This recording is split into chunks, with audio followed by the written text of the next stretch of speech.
রাজধানীর মোহাম্মদপুরে আধিপত্য বিস্তারকে কেন্দ্র করে বখাটে কিশোর চক্রের দুই গ্রুপের মধ্যে সংঘর্ষে গ্রুপের দলনেতা মোহাম্মদ ইমন ওরফে অ্যালেক্স ইমন নিহত হয়েছেন।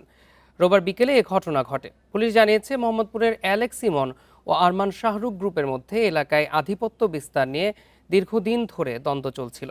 এর জেরে উভয় গ্রুপের সদস্যরা দেশীয় অস্ত্র নিয়ে সংঘর্ষে জড়িয়ে পড়ে।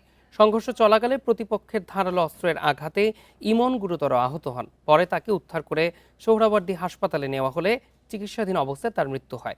ঘটনার পরপরই এলাকায় উত্তেজনা ছড়িয়ে পড়ে। পরিস্থিতি নিয়ন্ত্রণে অতিরিক্ত পুলিশ মোতায়েন করা হয় এবং আশেপাশে এলাকায় টহল জোরদার করা হয়। এ ঘটনায় মোহাম্মদ সাইফ, তুহিন ও রাব্বি কাজী নামে 3 যুবককে আটক করেছে পুলিশ।